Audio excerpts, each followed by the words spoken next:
Bismillahirrahmanirrahim. Assalamualaikum warahmatullahi wabarakatuh. Salam sejahtera buat kita semuanya. Berjumpa lagi dalam video kali ini. Kita lanjutkan belajar bahasa pemrograman Java untuk teknik-teknik dasar codingnya.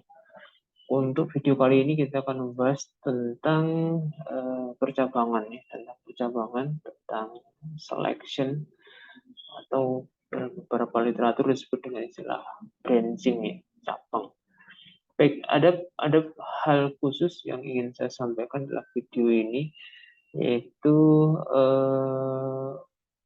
percabangan untuk melengkapi materi yang sudah kita bahas di kelas, yaitu percabangan yang sifatnya bersusun. Kenapa ini perlu kita bahas secara khusus? Karena dalam beberapa case percabangan bersusun ini cukup membingungkan, cukup tricky, sehingga mahasiswa bisa salah menebak atau menganalisis luaran program yang dihasilkan. Jadi itulah kenapa topik tentang perintah percabangan, khususnya if else, ya, yang ditulis secara bersusun itu kita perlu pelajari secara lebih mendetail, ya. Baik, untuk singkatnya kita langsung praktekkan saja. Jadi kita akan membuat program baru, membuat kelas baru di package dasar. Kita pilih Java class seperti biasanya. Kemudian kita beri nama kelasnya if else bersusun, ya. Jadi kita beri nama if else bersusun.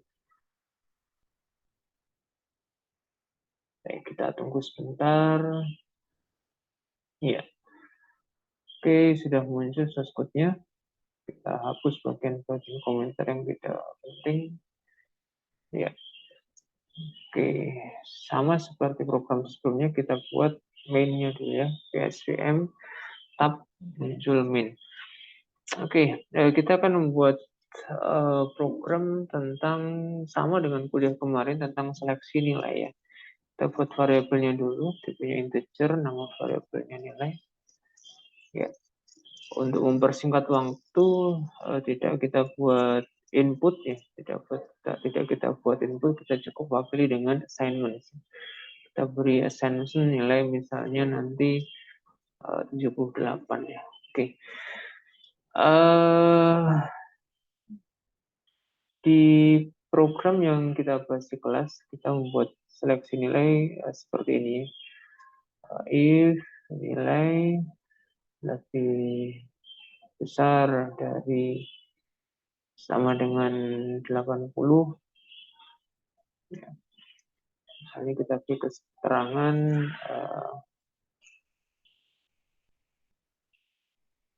70 aja lah, 70 lulus. Kemudian else if nilai lebih besar sama dengan 60,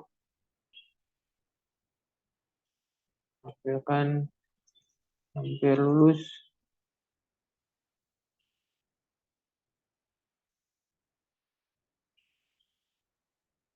Kemudian else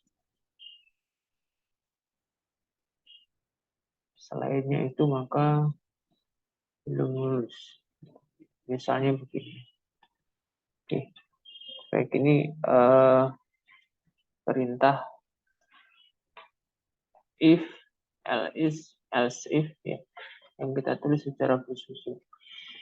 Baik, kapan kita menggunakan perintah if else itu kita pakai ketika sebenarnya pilihan ini, pilihan nilai lebih besar sama dengan 70, nilai lebih besar sama dengan 60, ini dalam satu paket yang sama, Ini sebenarnya untuk menyeleksi satu hal saja, untuk menghasilkan satu kesimpulan saja. Jadi 3 pilihan ini nanti hanya dipilih salah satu. Maka kita gunakan perintah if, else if, dan seterusnya sampai dengan akhirnya nanti ada else-nya. Ya, ini pada prinsipnya perintah dari baris ke-6 sampai baris ke-14 ini menyeleksi satu pilihan saja yang benar, ya. Satu pilihan saja yang benar. Jadi ini satu paket, satu satu satu satu blok, ya, satu blok perintah if, ya. Ya, jadi meskipun di sini ada 3 sistem out print line, itu sebenarnya dia satu blok saja, ya, mulai dari if di baris 6 sampai dengan kurung awal tutup di baris 14. Jadi ini satu paket, ya. Harap ingat-ingat. Oke. Konsekuensinya apa ketika kita tulis source code dengan if, else if, dan else seperti ini?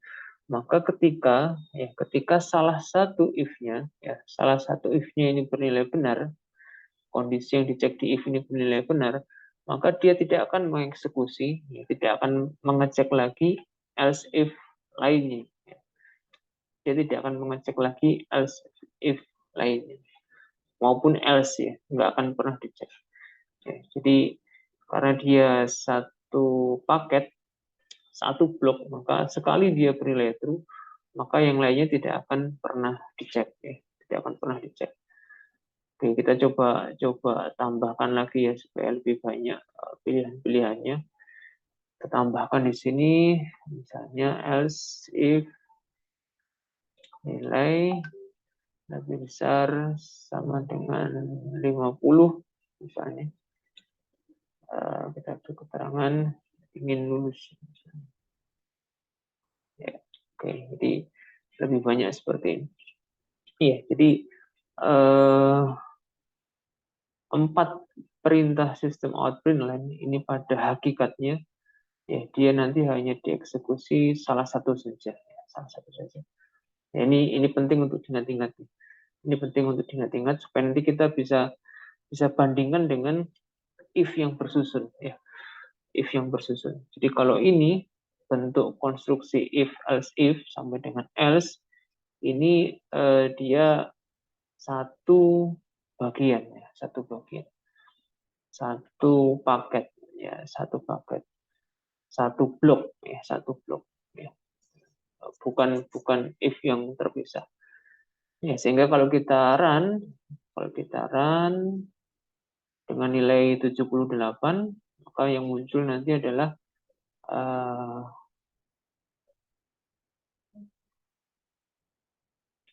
keterangan teks lulus yang muncul.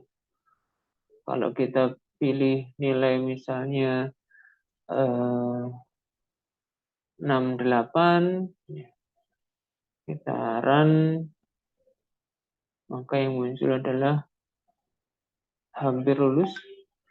Kalau kita beri nilai 58, kita run, yang muncul adalah ingin lulus.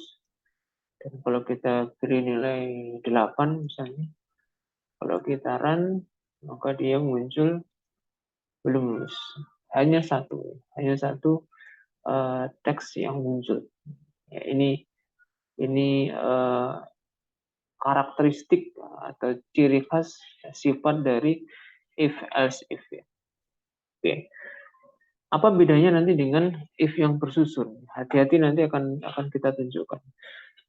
Bisa jadi nanti dalam soal misalnya, soal kuis, soal ujian, atau mungkin dalam coding yang kita buat sendiri, mungkin kita lupa, atau coding yang kita lihat dari miliknya orang lain, itu bisa jadi muncul konstruksi yang sama, ada if-nya dalam jumlah banyak. Ini kan ada 3 if, ya. Ada 3 if, tapi dia konstruksinya bukan konstruksi if, else if. Contoh seperti ini. Misal kita buat ini, else-nya hilang. Else-nya yang pertama ini kita hapus. Nah, apakah error? Tidak error, ternyata. Tidak error. Tidak itu. Ya, tapi nanti ketika kita run punya efek nanti. Kita running dia akan punya efek. Ya. Kalau ini yang terjadi dengan source code kita, maka pada hakikatnya source code kita itu sekarang mempunyai dua blok perintah if. Ya. Ini blok perintah if yang pertama, dan yang ini baris 9 sampai dengan baris 17 ini adalah blok perintah if yang kedua. Ya, harap diperhatikan, harap diperhatikan. Jadi gara-gara else yang pertama ini kita hapus, maka sekarang program kita itu mengeksekusi dua if ya, secara sekuensial, secara berurutan. If yang pertama adalah yang di baris 6, dia akan dieksekusi. Kemudian jika sudah selesai, dia akan lanjut ke eksekusi if yang di baris 9. Ya. Yang baris 6 ini if tunggal, yang baris 9 ke bawah ini blok if else. Ya. Blok if else if. Ya, jadi ini yang terjadi. Efeknya apa, Pak? Ya, efeknya ketika nanti kita eksekusi secara logika, maka if yang pertama akan dijalankan dulu, dicek dulu apakah nilainya benar ataukah salah, kemudian dilanjutkan pengecekan yang kedua. Ya, dilanjutkan if yang kedua, apakah nilainya juga benar ataukah salah. Jadi 2 kali pengecekan. Apa yang terjadi nanti? Apa bedanya dengan yang versi yang pertama tadi, Pak? Efeknya nanti, misalkan kita beri nilai yang menyebabkan if yang pertama bernilai true dan if yang kedua bernilai true, maka akan muncul 2 output. Ya. Kita ambil contoh misalnya kita beri nilai 78. Ya. Kita beri nilai 78 ya. Ya. Nilai 78 itu akan dicek di if yang pertama. Apakah 78 lebih besar sama dengan 70? Benar dia. Karena benar, maka akan muncul teks lulus. Oke, selesai. Karena dia if tunggal ya. Program lanjut lagi membaca if yang kedua di bawahnya. Dicek lagi nilainya. Apakah 78 lebih besar sama dengan 60? Oh, benar juga, true juga. Maka dia akan mengeksekusi teks hampir lulus. Selesai. Kenapa? Karena ini if, else, if. Jadi diingat kembali, if, else, if itu sekali dia benar, dia tidak akan mengecek if berikutnya, termasuk else. Ya. Oke, kita coba run sekarang. Kita cek hasilnya bagaimana. Ya, muncul 2 teks ya. Lulus dan hampir lulus. Kenapa demikian? Karena program kita pada hakikatnya sekarang memiliki 2 perintah if. If yang pertama, if yang kedua. Baik, kita coba lagi yang nilai yang kedua. Misalnya kita ambil nilai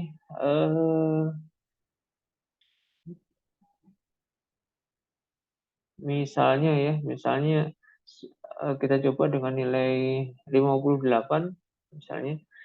Kalau nilai 58 nanti di dalam if-nya ini dia akan bernilai false ya.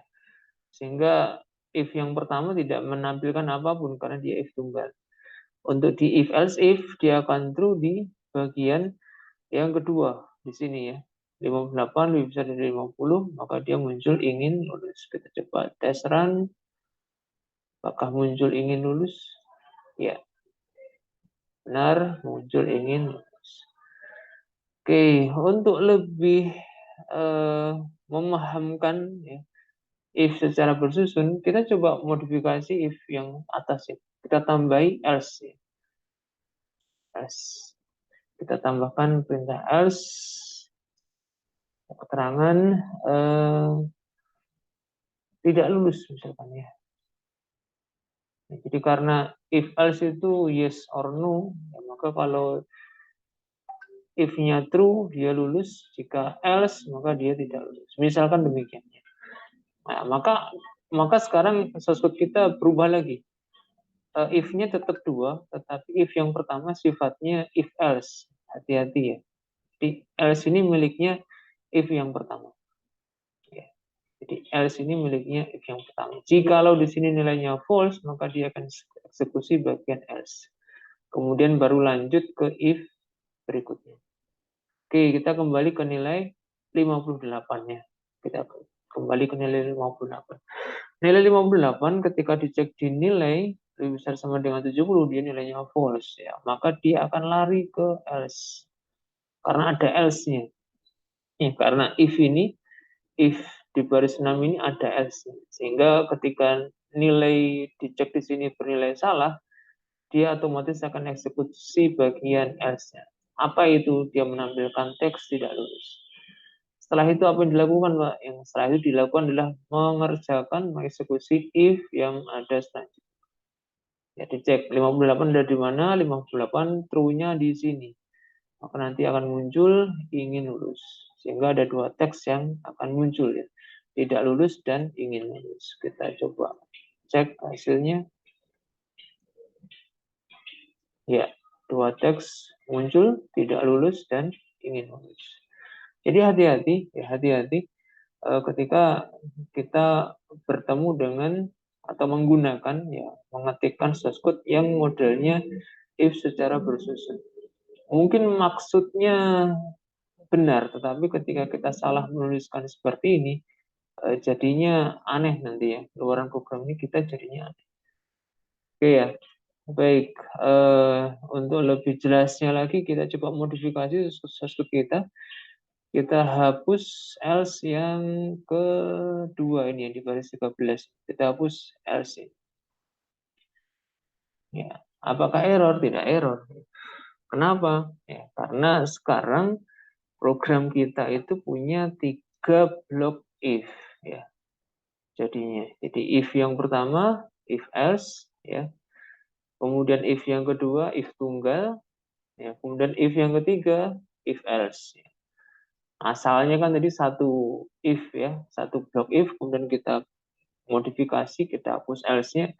Sekarang jadilah program kita punya 3 if ya, 3 paket perintah if. Hati-hati, hati-hati, hati-hati. Ini menunjukkan pentingnya atau krusialnya efek dari perintah else ya. Jadi sekarang program kita ada 3 if, 3 if. Ya. Ya, jadi ini paket yang pertama, ya, if else yang pertama, kemudian ini if yang kedua, ya, if tunggal, kemudian sekarang kita punya if else yang uh, ketiga, yang ketiga. Oke, ya hati-hati. Program Java tidak menyatakan ini salah, ini oke, nggak ada yang salah dengan sintaks ini dan bisa dirunning. Maka kita sebagai programmer harus pandai-pandai menganalisis nanti. Ini luarannya nanti seperti apa.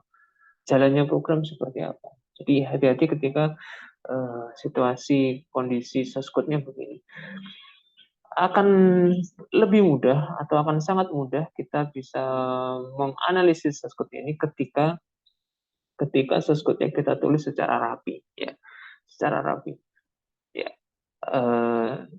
Rapi itu maksudnya lurus begini ya. Lurus satu garis.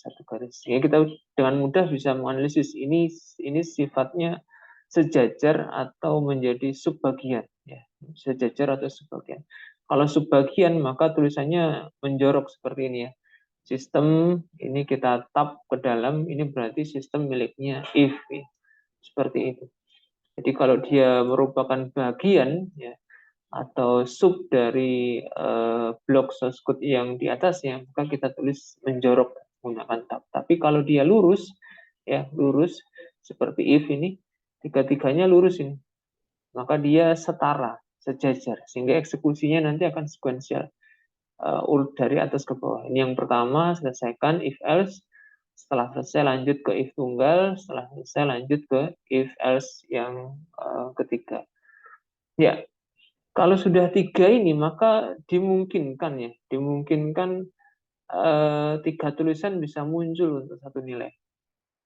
Ya, kita coba cek ya, kira-kira nilai berapa. Oke, ini mestinya nilai di atas 70, dia bisa muncul semuanya, tiga-tiganya.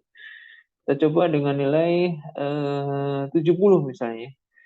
Kita coba dengan nilai 70 persis. Apa yang terjadi ketika kita masukkan nilai 70? Ya, maka nilai di if yang pertama dicek 70 lebih besar sama dengan 70 benar, maka dia akan muncul teks lulus. Else-nya skip ya. Jadi if else itu saling meniadakan ya. Kalau if-nya sudah true, else-nya di skip. Lanjut dicek di if yang kedua. Apakah 70 lebih besar sama dengan 60?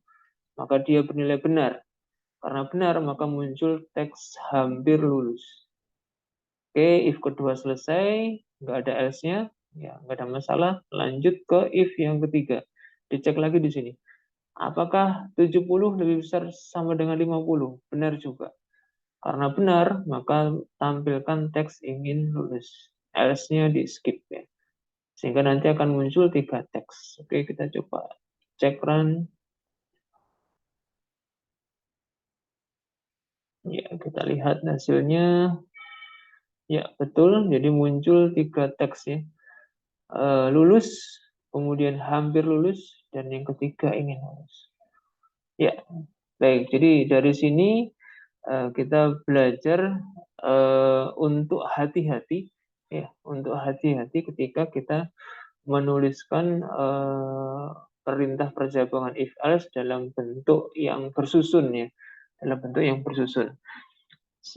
Tidak dianjurkan kita menulis perintah if tunggal secara bersusun. Misalnya ada if, kemudian langsung bawahnya if lagi, if lagi, if lagi. Itu tidak dianjurkan ya. Kenapa? Untuk hal yang sifatnya menyeleksi supaya tinggal satu yang dipilih, maka lebih baik kita gunakan blok perintah if, else, if ya. Ya. If, else, if itu yang direkomendasikan. Supaya apa? Supaya nanti memastikan hanya satu luaran saja yang muncul. Ya, kalau misalnya pilihannya hanya 2, true false, maka cukup kita gunakan if else ya. Ya, jadi hati-hati ya dalam contoh program ini ketika else-nya kita hapus ya, else itu kita hapus, maka yang terjadi ya if yang seharusnya satu blok, satu kesatuan itu bisa berubah menjadi 2 buah perintah if yang sifatnya setara, sifatnya sejajar, yang sifatnya sekuensial, dieksekusi dari atas ke bawah ya, bergantian. Maka hati-hati ya, hati-hati sekali lagi ketika nanti ada source code, ada program yang menggunakan if secara bersusun, harap hati-hati ya, harap hati-hati, harap dipastikan kita tahu di mana batas-batasnya. Ya, batasnya antara if yang pertama dengan if yang kedua dan seterusnya. Jadi kuncinya nanti di perintah else ya. Kuncinya nanti di perintah else. Di mana letak else-nya?